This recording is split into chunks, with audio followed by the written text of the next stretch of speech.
Taboo. Don't let go. Ella's sneakers skidded on the rain-black curb as a city bus sprayed cold water across Noah Vale's jeans.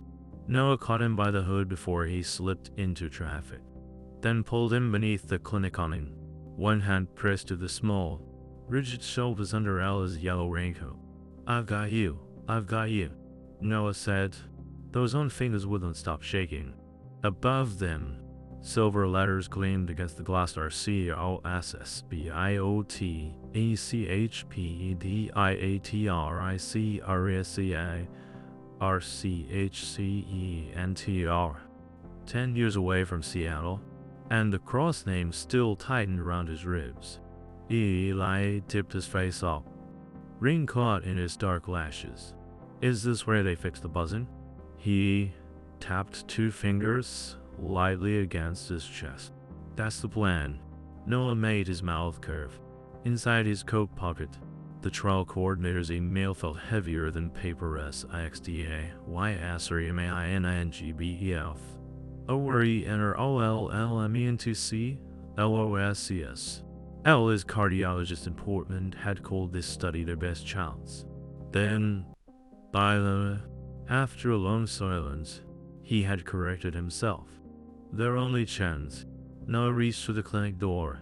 His phone vibrated. Unknown number. A photograph filled the screen before he could dismiss it. Noah and Eli standing exactly where they stood now. Taken from across the street moments earlier. Ella's yellow hood was down. Noah's hand was frozen on the glass. Beneath the pictures of one line KEETRINCROSSAWY FROMTHECHILD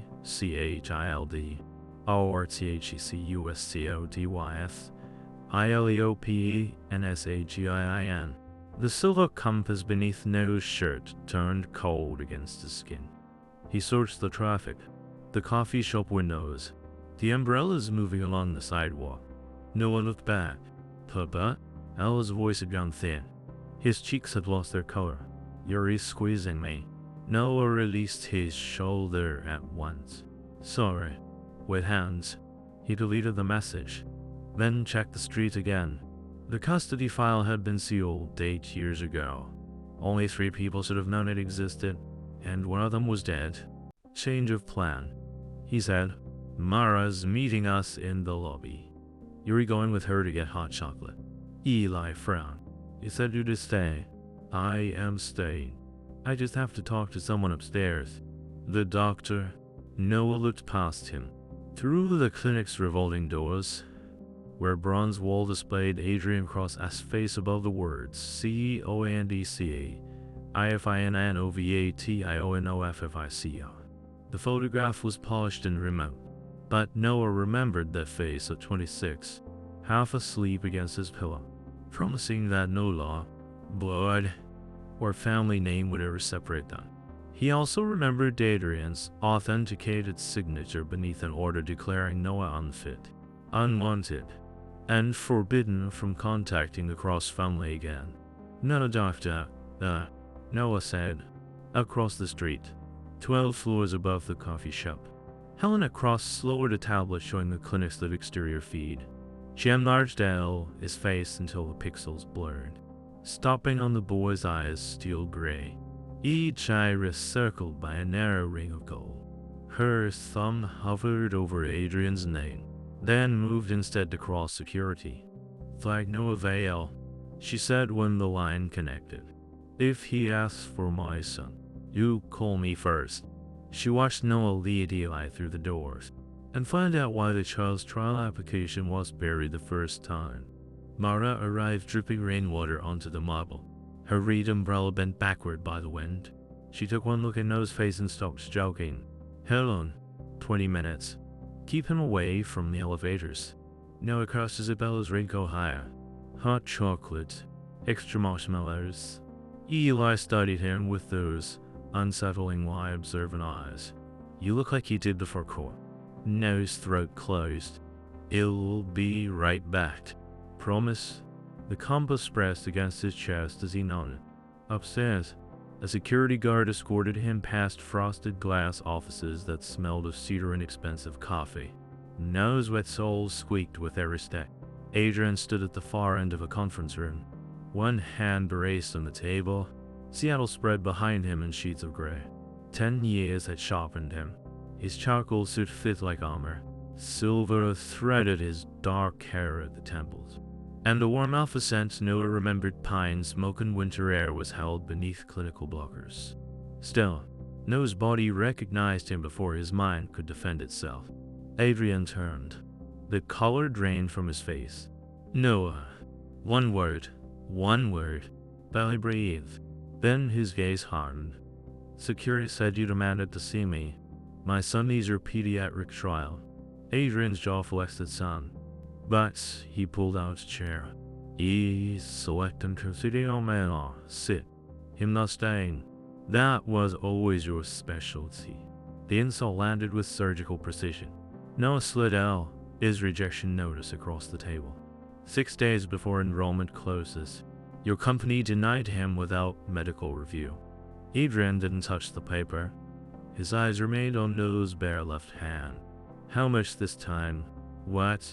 500,000 wasn't enough.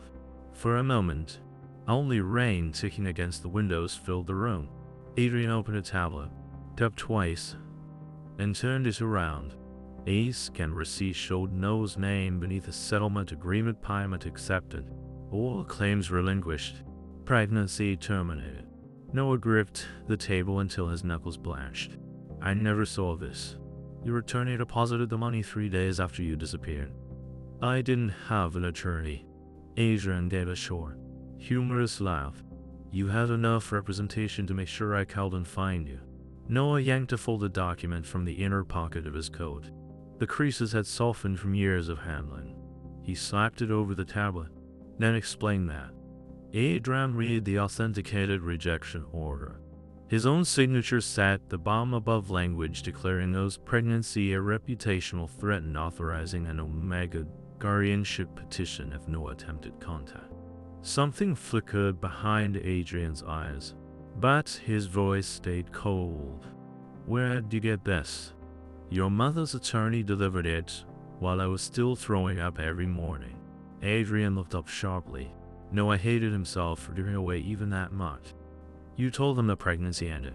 You told me you'd take my child. I thought there was no child. The words cracked through the room. Noah stepped back. Fingers closing around the compass beneath his shirt. There is. H-E-S-9. H-E-S. And whatever story you bought about me, he doesn't deserve to die for it. Adrian's chair struck the glass wall as he rose. Where is he? Noah reached the door before Adrian could circle the table. Somewhere you can sign him away. Downstairs. Helena entered the security office and watched Noah rushed across the lobby toward Mara in the small yellow raincoat. Delete every camera angle from the last 30 minutes, she said. The guard hesitated. All of them. No. Helena enlarged the frame as Eli turned toward the nearest lens. Did the boy look at the camera? The guard swallowed. Yes. Straight into lens 4. Helena's face went still. Then lens 4 never existed. In the lobby. Noah had barely reached Eli when the trial coordinator hurried from behind reception, clutching a tablet to her in AB scrubs. Mr. Vale, please wait. Hope lifted so fast it hurt. Noah turned. Did Mr. Cross approve the review? Your son's application has been placed under compliance hold. She kept her voice low, but Mara heard. Her bent umbrella dripped onto the marble between them. I hold for what? Mara asked. The coordinator's eyes flicked toward the cameras. Potential conflict of interest involving senior leadership. Until it's resolved, Eli can't be screened. Enrollment closes in 6 days. Noah said. Compliance reviews take how long? The woman's grip tightened around the tablet. Usually to 2 for weeks.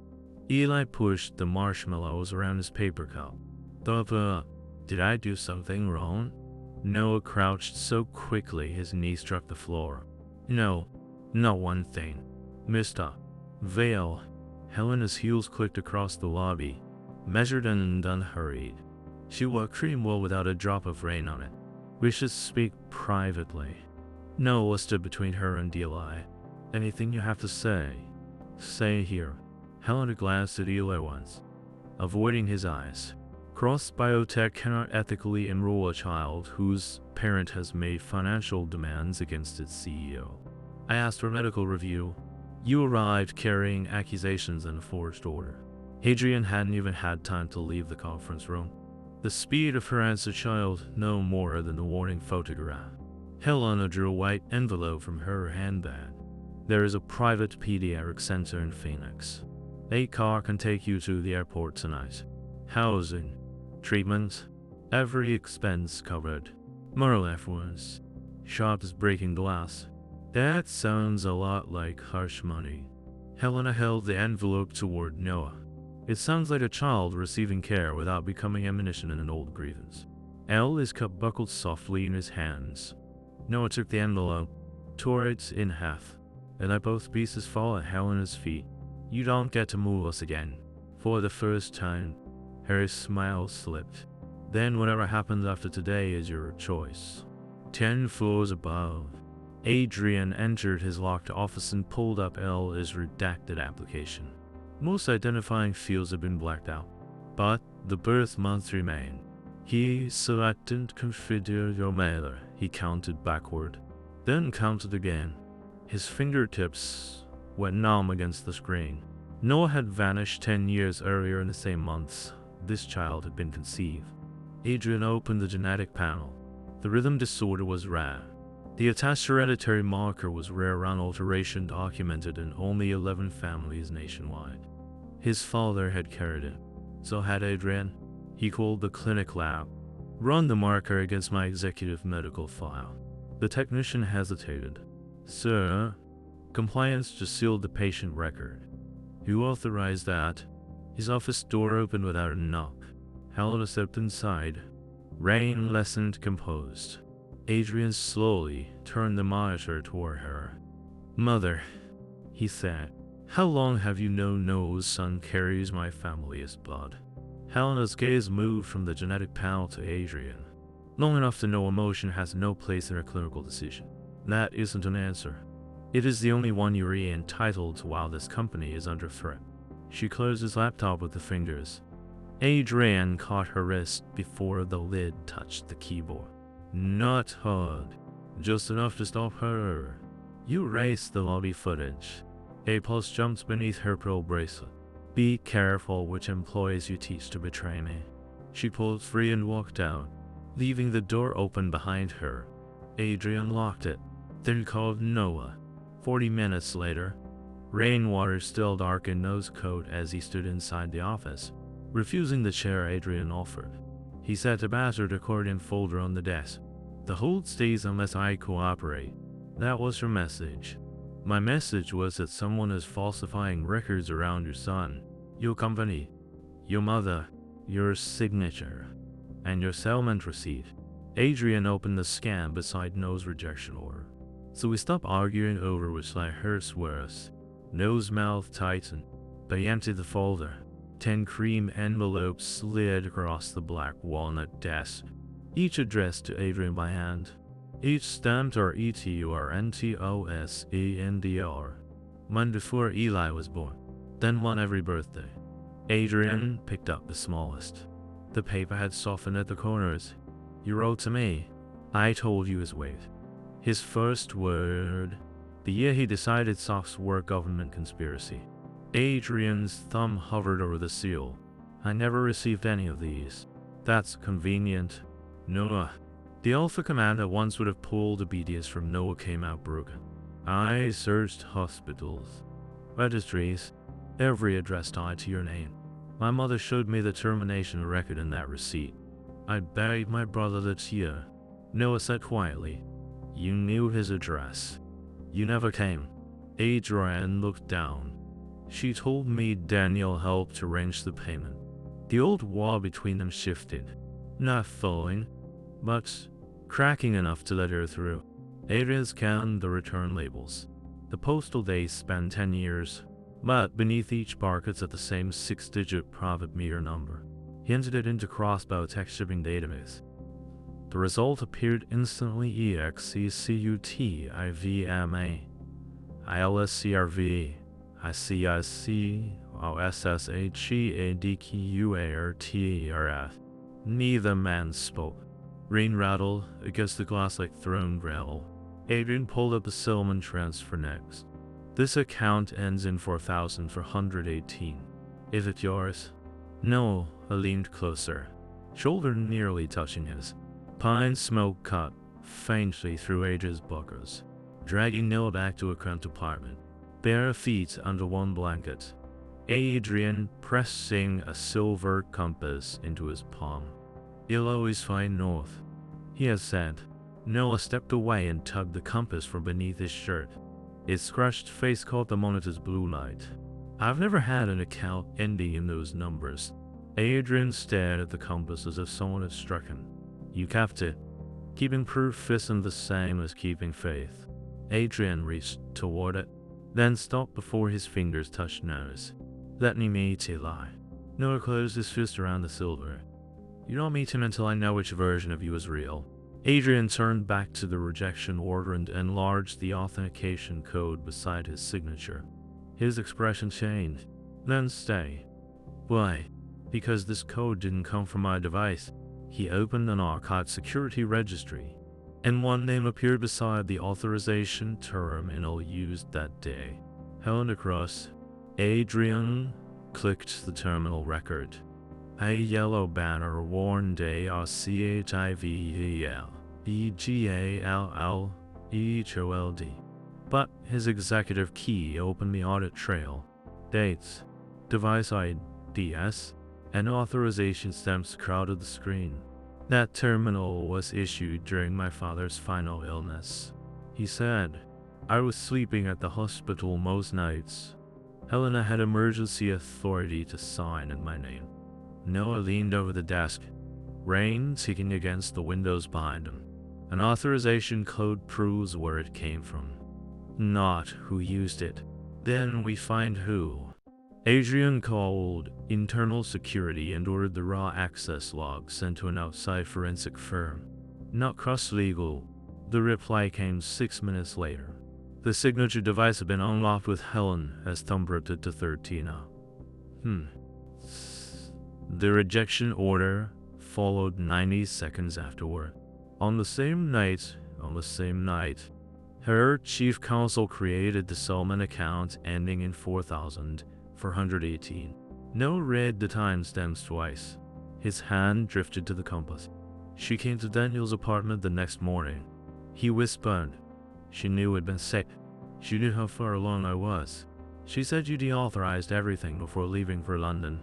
Adrian's chair creaked under his grip. I went to London because she told me you'd taken the money and terminated the pregnancy. The words hung between them, stripped of the anger that had protected them for 10 years. Nola looked at the return letters scattered across the desk. I hated you because it was easier than believing it meant nothing. Adrian's eyes shone, but he didn't move closer. I made myself believe you chose the money because the other possibility was that I hadn't looked hard enough. A phone vibrated against the walnut. Noah snatched his from his pocket, expecting another threat. Instead, the screen showed a billing alert from L. is Portland cardiologist Teno RTA, chest EARF, OUNDATIONPA, YMENTREVE, RSEDA, and CEDE, you $18. 640th Northstar has covered parts of his treatment since he was a baby. Noah said, I applied through a hospital social worker. They never asked for repayment. Adrian entered the foundation name into Cross's restricted revenue system. The first search returned nothing. The second, using his chairman-level access, opened a hidden ledger marked FILYOFFICECOMAFIIL. Northstar's mailing address matched a Cross-owned law firm. Adrian went very still. He opened the grant history. Every payment corresponded to one of Ella's hospital admissions. Attached to each invoice was a private report: height, weight, medications, school district, current address. Noah's breath caught as 9 years of his son's life filled the monitor as Sarah wrote. She knew, he said. She knew he survived. Adrian scrolled to the most recent entry. It had been updated 43 minutes earlier from the Seattle clinic, with Ella's photograph attached. Beneath it said a custody petition already drafted in Noah's name and a read instruction stamped across the page: FILE, IFADRINACK, NOWRLEDGESPAEERNITY. Then the restricted document appeared in the linked records: FOUND, ERSTF, IRSTB, IOLOG, ICI, LOLOGIC, IR, HEII. Adrian reached for it, but the office lights suddenly went dark. The monitor stayed alive on battery power, washing Adrian's face in cold blue while the rest of the office vanished into black. Somewhere beyond the locked door, elevators chimed and stopped. Noah switched on his phone flashlight. Power outage. Only this floor. Adrian dragged the trust document unencrypted dive as warning boxes stacked across the screen: REMOTS, ESSIODET, CTD, ACESSREVOCA, TEIONINPROGRESS. She knows we opened it. He scrolled faster. A scan document appeared, signed by Cross Biotech's founder 42 years earlier. 12% of company voting stopped. Held outside board control. Would transfer immediately to Adrian's first acknowledged biological child. Noah read the clause aloud, regardless of designation, secondary gender, or legitimacy. His light trembled across the words. Eli gets 12%. Not money he can touch. Voting power protected by an independent trustee. Adrian opened the current shareholder map. Helena's coalition controlled 57%. Without those 12 points, she would lose her majority. A second file showed a proposed sale of Cross Pediatric Gene Therapy Division to Halcyon Capital, scheduled for approval in 7 days. Trial programs would be suspended during the transfer. Ella's trial was one of them. Noah stared at the closing date. Enrollment ends the day before the vote. Because they never planned to enroll anyone, they called a move into another protocol. Adrian's voice went flat. She was protecting the company from you. She was protecting this sale from him. Another folder opened via LECONTANGNCY. Inside were copies of the old guardianship statute Helena had threatened Noah with. Executive talking points describing an unbonded Omega as medically unstable. And photographs spanning 9 years: Noah outside Danielle's funeral, Eli entering kindergarten with a dinosaur backpack, Mar carrying him from a Portland emergency room. Each image bore a North Star case number. Noah stumbled back from the desk. She paid the bills so she could follow us, and keep him alive without letting me know he existed. Adrian clicked a memo dated 3 weeks after Ella's birth. MINT INMINIM UMMED ICILSUPPORT NODIRECTC ONTCTC ONTRCT IFHIRSTATUSPECOMESPROBABLE INIT IAEGUARD INSH IPLEVERAG. The warning photograph beneath the clinic awning had come from the same surveillance account. Helena's offer of Phoenix treatment was there too, drafted before Noah had entered the building. Even the compliance conflict had been written 9 years earlier, waiting for a name and date. A hard knock struck the office door. Mr. Cross, a security officer called. Chairwoman Cross has ordered this room open. Adrian ejected the drive and pressed it into Noah's hand. Put this behind the compass. What are you going to do? What I should have done 10 years ago. Stop letting her decide which fear I believe. His phone regained signal and erupted with alerts. The first announced an emergency shareholder hearing. The second showed no sealed pregnancy records attached to an anonymous press release accusing him of returning with a fabricated heir to extort Cross by Outlet. Then Noah's phone rang. Mara's name flashed across the screen. He answered to the sound of Eli crying and men speaking in the clinic lobby. Noah, Mara whispered. They have a court order. Outside, the security lock began to turn. The custody file had opened. Noah shoved the encrypted doctor behind the compass as the door opened. Two security officers stepped aside for a court courier in a wet navy overcoat. No avail. He held out a stapled packet. You've been served. Adrian walked through the pages beside him.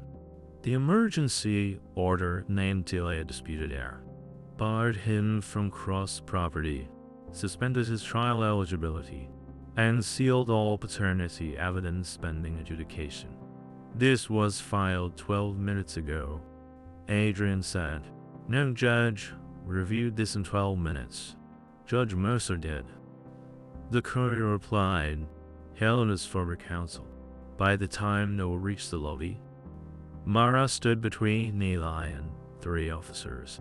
His crushed paper cup lay on its side. Chocolate spreading across the marble. Papa, he ran forward, but an officer blocked Noah with one arm. The child must leave the premises. He came here for treatment. Not anymore. Camera flashes burst beyond the glass door. Reporters shouted about the $500,000 settlements and fabricated heir. Helen watched from the mezzanine, one hand resting on the brass rail. Adrian stepped toward her. You leaked a child's medical records. Prove it, she said. The courthouse hearing that afternoon lasted 11 minutes. Helen, as attorneys, presented Noah's pregnancy file, the forged receipt, and an expert who called L is hereditary marker suggested. Not conclusive. Adrian's attorneys were forbidden to mention the trust. The judge refused to lift the trial exclusion until a sealed paternity review could occur 3 weeks after enrollment closed. In the hallway, fluorescent lights hummed above rain-streaked windows. Noah was stuffing the ruling into his folder when Eli stopped beside a water fountain. His yellow raincoat rustled as he pressed both hands to his chest. Papa, he whispered. It's buzzing wrong. His knees folded. Noah caught him before his head touched the tile. Eli. Eyes on me. Count. More dropped beside them. Fumbling for his medication while Adrian shouted for the courthouse medic. One. Eli breathed. His lips had gone pale. 2, 3 selecting to consider your Naylor. The episode passed before the ambulance arrived. But Noah rode with him anyway, gripping his cold fingers beneath a scratchy gray blanket. At the hospital, Adrian waited outside the room because the order called his presence an undue influence. Through the narrow glass, Noah could see him standing alone, forehead against the wall. We're leaving tonight, Noah told Mara. Phoenix, Portland, anywhere she can turn him into 12%. And the trial? Shall kill it before a judge lets us near it. Eli stirred against the pillow. Papa, Noah bent close. Yeah, that lady came to see me. His fingers slipped into his raincoat pocket and pulled out a folded cross by Otec card. On the back, in black ink, Helena had written SILVRCOMPSS. TRATMENTCGUANTD. She said if I brought her the compass you wear, she'd fix my heart. Noah stared at the card. When? Before the men came. I started recording like you taught me in court. Eli held up his smart watch and touched the screen. Helena's voice filled the hospital room. Quiet and unmistakable, give me the compass. And Adrian Cross never needs to know who you are. Outside the glass, Adrian lifted his head. Outside the glass, Adrian lifted his head. By 7 that evening, Ella's recording had shattered the emergency order, and rain hammered the windows of Cross Biotech's backed glass boardroom as shareholders, attorneys, and reporters waited behind a line of security. Helena sat at the head of the table in cream wool, one finger resting beside the vote to sell the pediatric division. "My son's absence does not delay this company," she said. The glass doors swung open. Noah walked in with Elle, his hand locked around his. The yellow raincoat was gone, replaced by a borrowed navy sweater, but the silver compass still rested against Noah's throat. Every camera turned. Helena's finger curled. "That child is barred from cross property." "Not anymore, not anymore," Noah said. Your own voice proved intimidation of a medical witness. Adrian turned from the rain-streaked windows. He had never seen Eli without a screen between them. The room seemed to narrow as the boy looked up. Steel gray irises, thin rings of gold, the same as Adrian saw in his mirror every morning. His father's eyes, his grandmother's. Adrian crossed the room without speaking, then knelt on the carpet several feet from Eli, leaving the distance for the boy to choose. His voice came rough. "He has my eyes." His fingers tightened around Noah's. "Papa says they're mine." Adrian swallowed. "They aren't. Nobody gets to use them against you again." He looked to Noah. "Not the cameras. Do I have your consent to tell all the truth?" Noah studied him, thumb pressed against the compass. Then he nodded. Adrian stood. "Elijah Vale is my biological son. I acknowledge him publicly and without condition. I claim no custody, no authority over his care, and no right now it is all freely grant me." Helena rose so quickly her chair struck the wall. "You cannot establish paternity by sentiment." No, Adrian said, but across her editorial marker, the North Star surveillance records, and the independent blood sample collected at the hospital can, the board secretary's tablet chimed. Across the shareholder display, a new line appeared: the LIJA HVALEP ROTEEETEEET RUSEOTINGBLOCK 12%. Helena's 57% collapsed to 45. Desks rolled through the room. Adrian placed an encrypted drive beside the secretary. "This contains the executive postal records used to intercept 10 years of Noah's letters, the forged settlement trail, North Star's illegal patient monitoring, the guardianship contingency, and Helena Cross's orders to erase clinic footage." Helena's face lost all color. "Adrian, think about what you're destroying." "I am."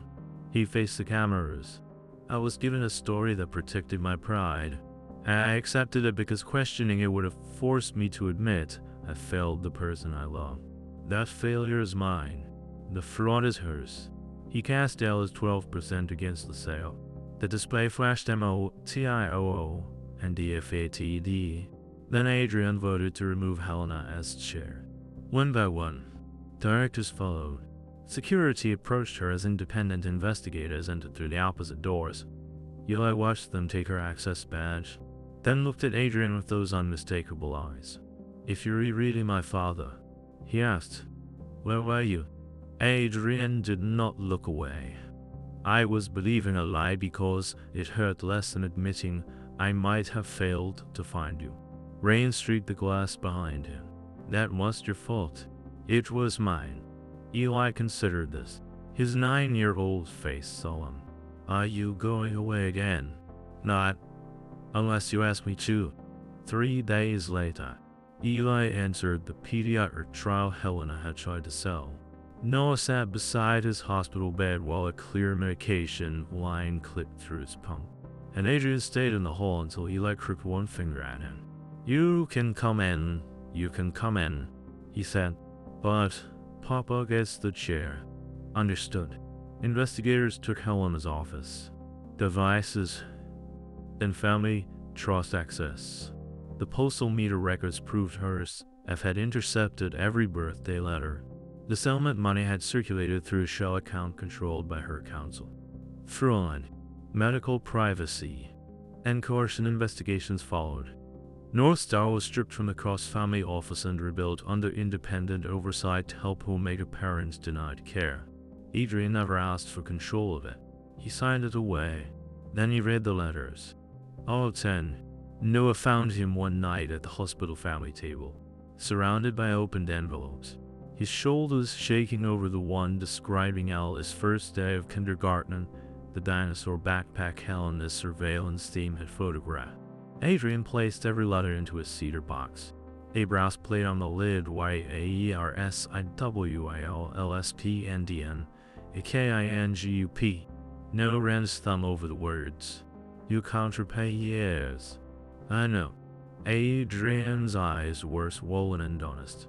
So we'll stop trying to buy forgiveness and start earning tomorrow. Tomorrow became supervised visits.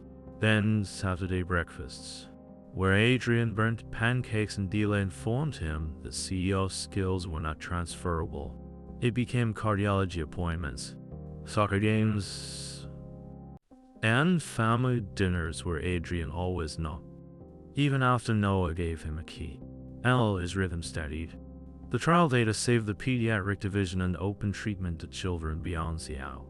Nearly a year after the board hearing, under a pale September sky, the three of them stood on a quiet waterfront pier while ferries groaned across Elliott Bay. There were no reporters, no shareholders, only Mara, L.'s doctor, and a handful of people who had learned that love did not need an audience to become binding. Eli wore the silver compass over his navy suit. Before the ceremony, he lifted it from his chest and placed it in Adrian's palm. You found North Lakes. Adrian closed his fingers around the scratched silver. I did. Don't lose it again. Adrian looked at Noah. Never. Noah had not forgotten the forged order. The empty years, or the nights he had counted L's heartbeat alone. Forgiveness had not erased them. It had made room beside them. When Adrian promised never again to let power speak for love, Noah took his hand freely. Eli wedged himself between them. Steel gray eyes rained and gold fixed on both fathers. Iga swept off the water, rocking the pier beneath their shoes. Eli grabbed their hands. Papa, don't let go. Noah tightened his fingers around his sons, and Adrian held on from the other side. I've got you, Noah said.